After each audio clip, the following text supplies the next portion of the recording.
Good morning friends, नमस्कार।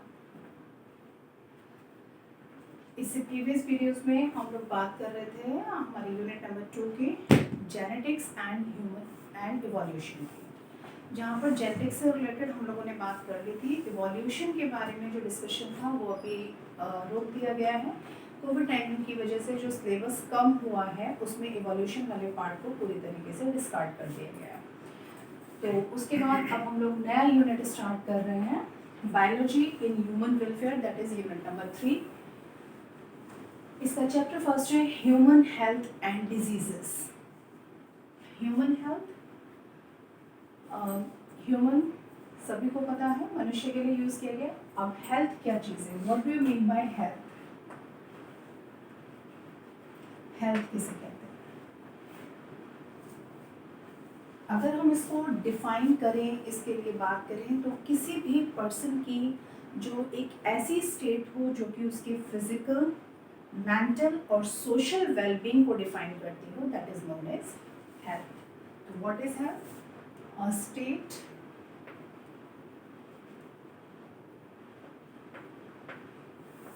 Of physical,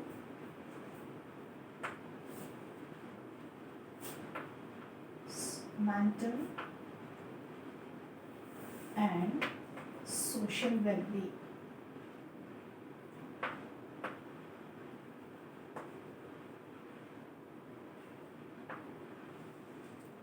ऐसी state किसी भी पर्सन की जिसमें वो फिजिकली फिट हो। फिजिकली फिट होने का मतलब मॉर्फोलॉजिकली या उसके किसी भी बॉडी ऑर्गन में कहीं कोई डिफेक्ट ना हो, कहीं कोई प्रॉब्लम ना हो, उसको आप फिजिकल स्टेट कह सकते हैं। मेंटल स्टेट, अगर उसका मेंटल स्टेटस वो एरोगेंट नहीं है, वो नॉर्मल है, वो कीप एंड काम है, that it is known as a mental state.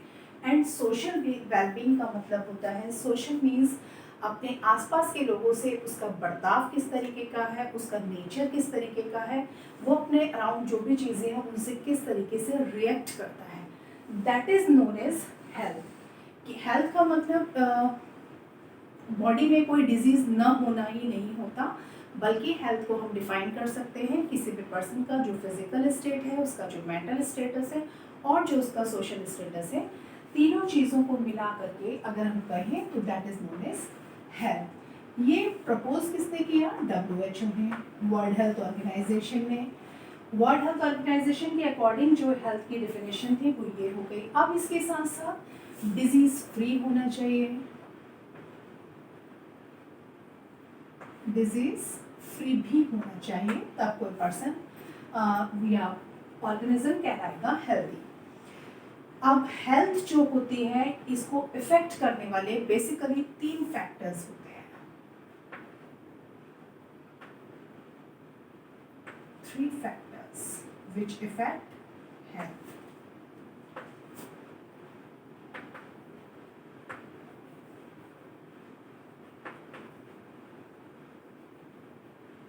कौन कौन से? पहला, जेनेटिक डिसऑर्डर्स।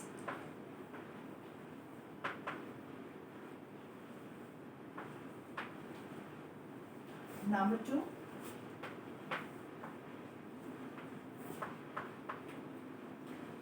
2, है हमारा infections. And number 3, life style. कैसे? जेनेटिक ऑर्डर्स में हम उन चीज़ों को कंट्रीब्यूट करते हैं जो कोई भी डिसऑर्डर्स किसी भी इन्फेंट में उसके पेरेंट्स से आते हैं बाय बर्थ।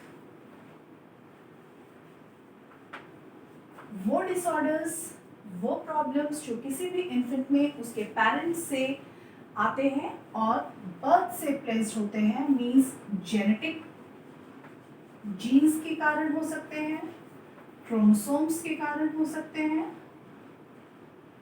इनको आप कहते हैं जेनेटिक डिसऑर्डर्स।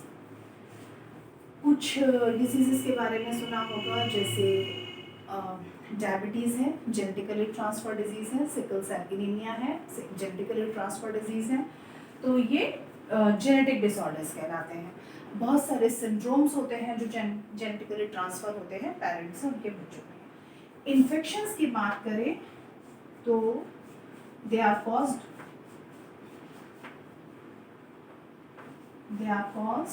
Bye pathogens. अब ये पैथोजेंस क्या होते हैं? Pathogens are disease causing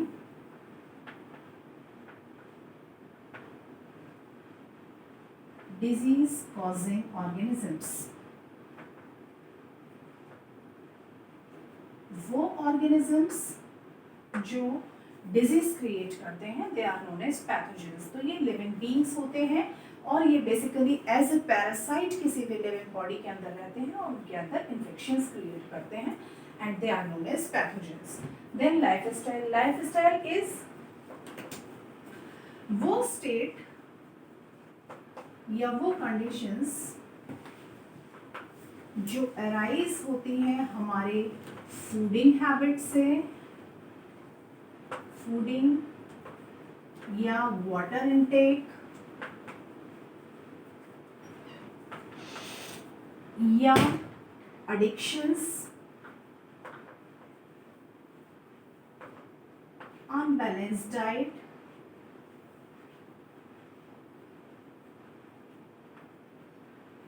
various other features।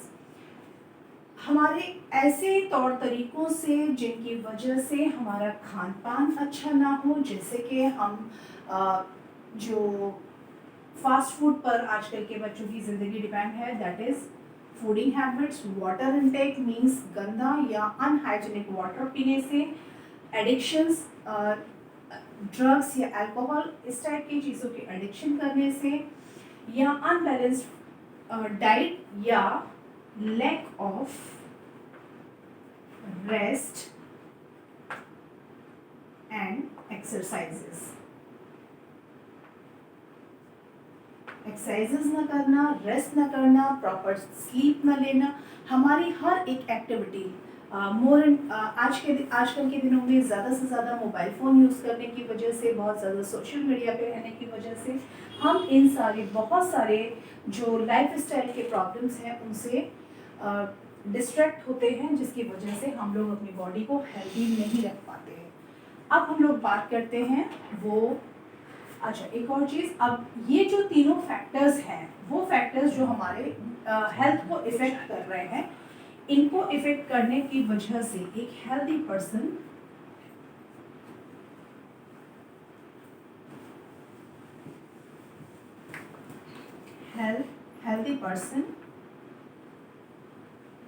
अगर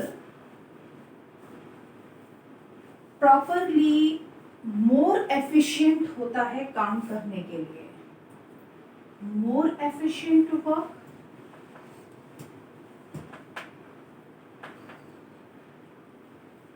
और उसका डायरेक्ट इफेक्ट पड़ता है increase in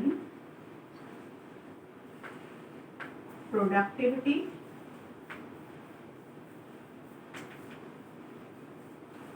and rise in economy. अगर किसी भी कंट्री की पॉपुलेशन हेल्दी है तो उसकी इकोनॉमी, अगर हेल्दी पॉपुलेशन है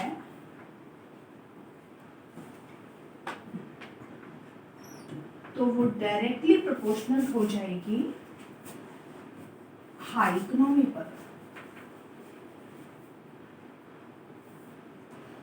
क्यों? क्योंकि हेल्दी पर्सन होंगे वो काम करने के लिए ज़्यादा एफिशिएंट रहेंगे, और ज़्यादा एफिशिएंट होंगे तो वहाँ की प्रोडक्टिविटी इंक्रीज होगी और इकोनॉमी में अपने आप राइज होता चला जाएगा।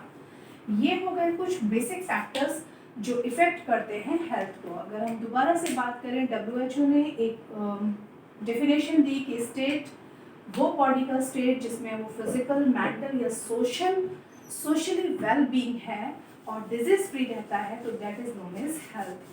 अब हेल्थ को इफेक्ट करने वाले 3 मेन कारण होते हैं। एक होता है जेनेटिक ऑर्डर्स, दूसरा होता है इन्फेक्शंस और तीसरा होता है लाइफस्टाइल। जेनेटिक ऑर्डर्स में हम जेनेटिक डिसऑर्डर्स के लिए हम लोग बात करते हैं उन डिसऑर्डर्स की जो डायरेक्टली किसी भी इन्फेंट में, किसी भी न्यूबॉर्न में उसके पेरेंट्स से आते हैं और बाय बर्थ ट्रांसफर होते हैं। ये जीन्स के कारण हो सकते हैं, क्रोमोसोम्स के कारण हो सकते हैं। इसके बाद इन्फेक्शंस को हम कह सकते हैं ये पैथोजेंस की वजह से होते हैं। पैथोजेंस किसे कहते हैं? जो डिजीज कॉजिंग ऑर्गेनिजम्स होते हैं, जैसे वायरसेस, बैक्टीरियाज, फंजाई एक्सेट्रा।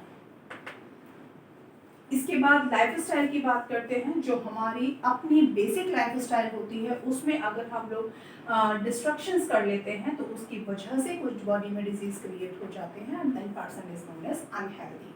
अब बात करते हैं हम लोग factors responsible for maintaining good health. अब हम लोग बात करते हैं factors responsible for maintaining good health. इसमें हमारे पास 3 मेन फैक्टर्स आते हैं। Number 1 that is balance diet,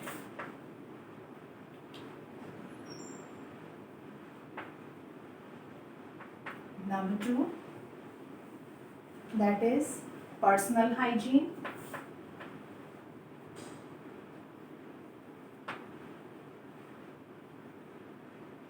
and number 3 that is regular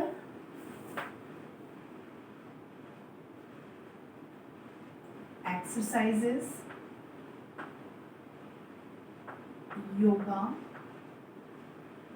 और meditations।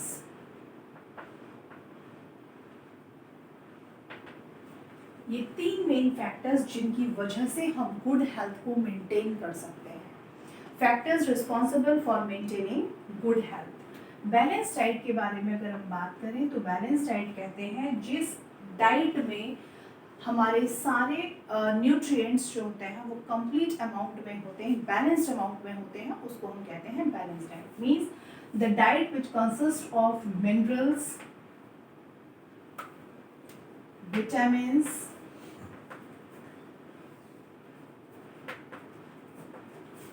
fats, proteins,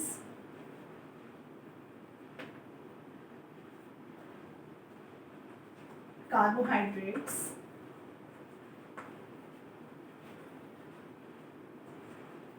as well as water.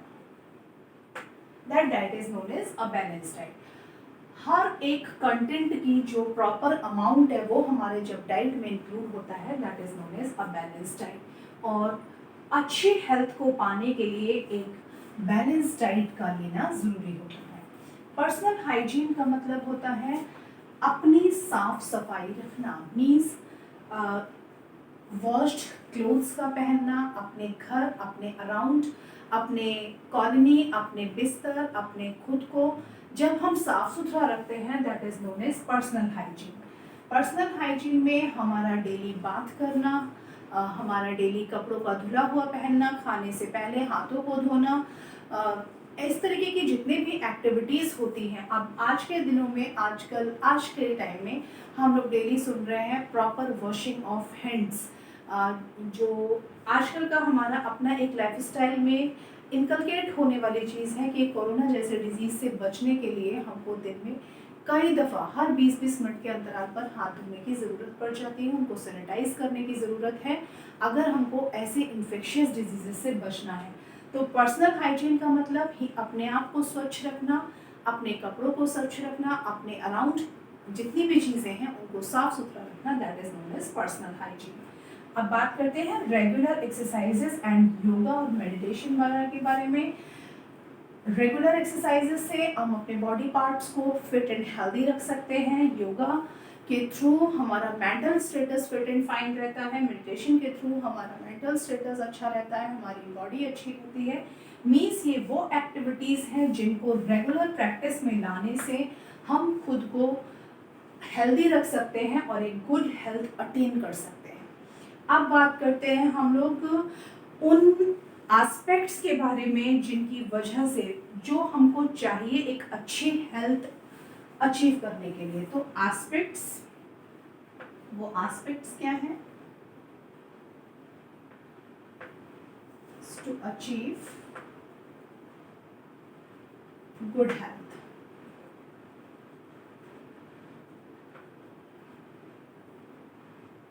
Number 1, that is awareness to diseases.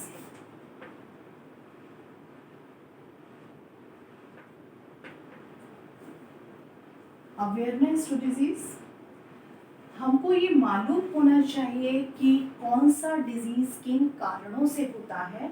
अगर हमको ये बात मालूम होगी, हम उसके लिए इतने जागरूक होंगे कि हमको ये पता है कौन सा डिजीज किस कारणों से होता है, तो हम उन फैक्टर्स को अवॉइड कर सकते हैं, उनको ख़त्म कर सकते हैं, उनको ख़त्म करने के लिए प्लान्स बना सकते हैं। जैसे बहुत सारे डिजीजेस हैं जो मॉस्किटोज के कारण होते हैं। अब मॉस्किटोज को डेवलप करने के लिए पानी या गंदगी की ज़रूरत पड़ती है। मीन्स हमको वो पानी इकट्ठा नहीं होने देना है, वो पानी इकट्ठा नहीं होने देना, वो गंदगी नहीं इकट्ठी होने देनी है, जिसके कारण ये मॉस्किटो नरिश कर सके और इनकी वजह से जो रिलेटेड डिजीजेस हैं वो डिजीजेस हो सके। जैसे डेंगू फीवर का जो टाइम है, उनके लिए जो गुड एनवायरमेंटल कंडीशंस हैं, हम उन एनवायरमेंटल कंडीशंस को बनने ही न दें, जिससे कि कारण वो एडीज मच्छर जो है वो बनकर तैयार हो और वो हमको डिजीज क्रिएट करने दे। इसके बाद नेक्स्ट है proper disposal of waste. Proper disposal of waste means हमारे घर, हमारे आसपास के एरियाज में जो भी कूड़ा करकट इकट्ठा होता है, जहाँ पर मच्छर, मक्खी, इस तरीके के छोटे इन्फेक्शियस ऑर्गेनिजम्स डेवलप हो सकते हैं, हम उन डिस्पोजल्स को इकट्ठा न करें, जिससे कि वहाँ पर कोई भी इन्फेक्शियस ऑर्गेनिज्म डेवलप हो सके। तो जो वेस्ट प्रोडक्ट हैं उनका प्रॉपर डिस्पोजल होना चाहिए, उनका निस्तारण होना चाहिए, और जिससे कि हमारे घर और हमारे आसपास की सराउंडिंग्स, जैसे कि हमारी नालियाँ, हमारे सड़कें, हमारे कॉलोनीज से या बाहर से निकलने वाले बड़े नाले, उनमें कहीं कोई हिंड्रेंस ना हो और पानी इकट्ठा ना हो, गंदगी इकट्ठी ना हो, जिसकी वजह से वहाँ पर कोई भी इन्फेक्शियस ऑर्गेनिजम्स या उससे रिलेटेड प्रॉब्लम्स क्रिएट हो सकें। Next point is control of vector. Control of vector. Vector क्या थे? वेक्टर कहते हैं उन पैथोजेंस को जो डिजीज क्रिएट करते हैं, और डिजीज को वेक्टर्स कहते हैं उन ऑर्गेनिजम्स को जो डिजीज को ट्रांसमिट करने का काम करते हैं। मीन्स जैसे जो डेंगू फीवर है वो बेसिकली एक वायरल डिजीज के कारण होता है, वायरस के कारण होता है, लेकिन उसको ट्रांसफर करने वाला एडीज मच्छर होता है, फीमेल एडीज होती है, लेकिन जो वेक्टर है यहाँ पर वो एडीज है। अगर हम उस एडीज मॉस्किटो को डेवलप ही ना होने दें, तो वेक्टर्स को अगर हम कंट्रोल कर लें, तो that is the aspect to achieve good health. And last point is maintenance of hygiene.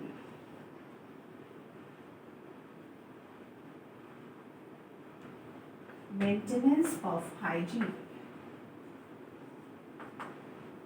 Means हम अपनी और अपने आसपास के एरियाज की स्वच्छता को बनाए रखें, that is known as maintenance of hygiene. उसको कंटिन्यूसली मेंटेन करें, चीज़ों को साफ रखना, that is the maintenance of hygiene. तो ये कुछ एस्पेक्ट्स थे जिनकी वजह से, जिनको अपनाकर हम एक गुड हेल्थ अचीव कर सकते हैं। अब बात करते हैं हम लोग डिजीजेस की। हेल्थ के बारे में बात हो गई, ह्यूमन हेल्थ के बारे में बात हो गई, अब हम लोग बात करते हैं टर्म डिजीज की।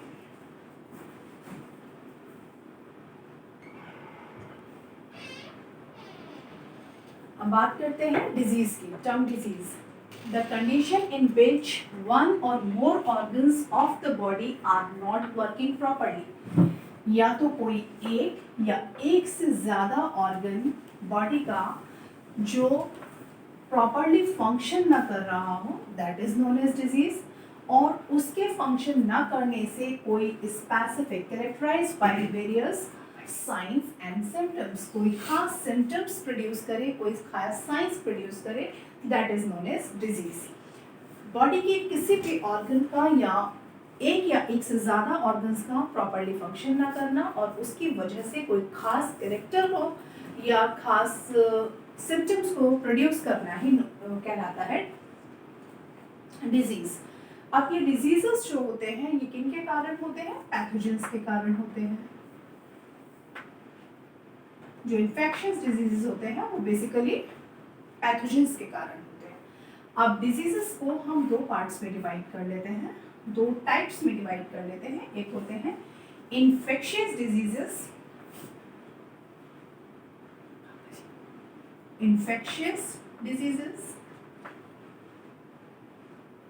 और दूसरे होते हैं non infectious.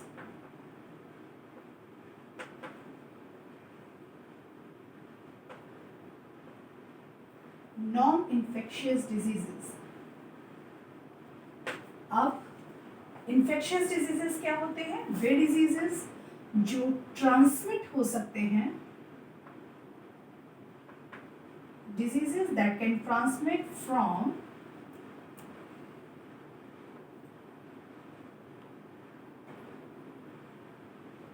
a diseased person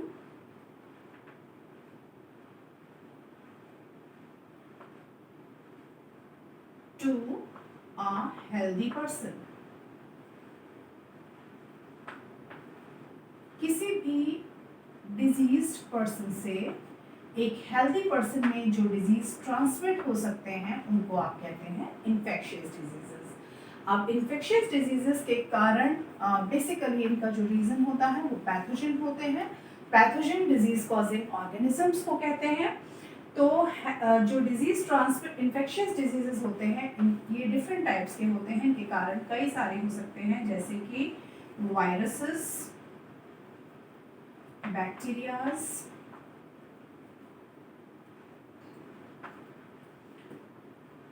fungi. इनकी वजह से जो ये इनके पैथोजेंस हैं और इनकी वजह से जो डिजीज क्रिएट होते हैं that are known as infectious diseases. अब इनके इन्फेक्शियस डिजीजेस में सबसे कॉमन एग्जाम्पल हैं common cold,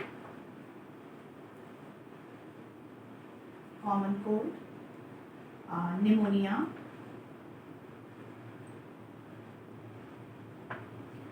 tuberculosis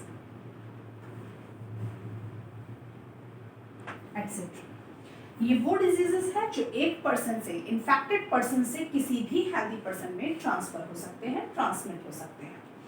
non infectious diseases क्या होते हैं? वे डिजीजेस जो ट्रांसमिट नहीं होते,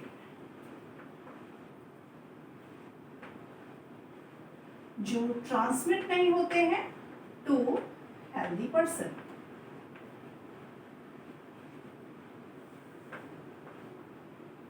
लाइक कैंसर। कैंसर जैसे डिजीजेस पर्सन को तो जिसके अंदर डिजीज हुआ है उसको तो इफेक्ट करेंगे, लेकिन ये ट्रांसफर नहीं होते हैं from a infected person to a healthy person. तो these diseases are known as non infectious diseases. अब हम लोग बात करते हैं उन पैथोजेंस के बारे में जो बेसिकली इन्फेक्शियस डिजीजेस के लिए रिस्पॉन्सिबल होते हैं और डिजीजेस को क्रिएट करते हैं। तो पहले हम लोग बात करेंगे वायरल डिजीजेस के बारे में।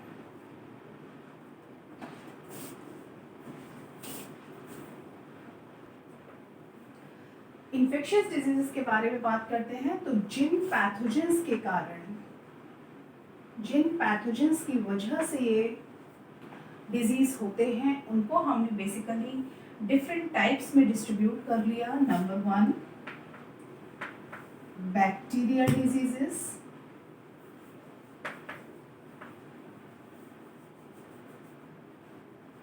Number 2 viral diseases, number 3 pathogenic pathogenic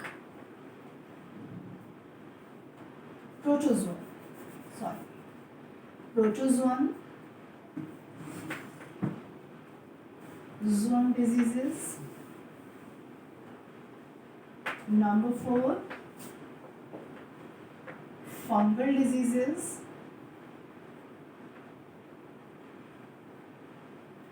And last, disease caused by helminths.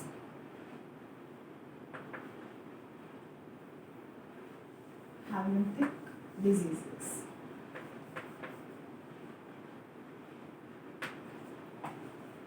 Bacterial diseases में एग्जाम्पल है, the disease caused by bacteria are example typhoid, pneumonia,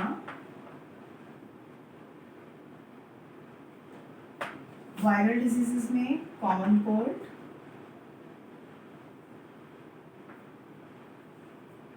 ads, protozoan diseases में amoebic dysentery,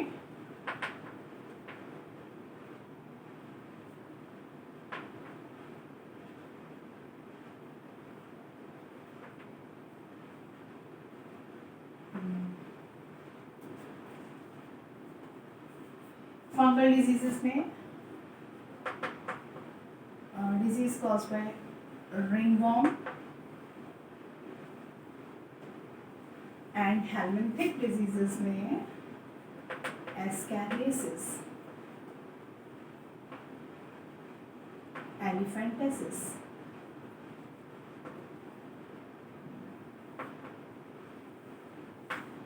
These are the various examples of various types of infectious diseases. इस video में यहाँ तक बात करते हैं. अगले वीडियो में, अगले लेक्चर में हम लोग बात करेंगे डिस्क्रिप्शन में इन डिजीजेस, इनके सिम्टम्स, इनके क्योर एंड ट्रीटमेंट्स के बारे में. Thank you.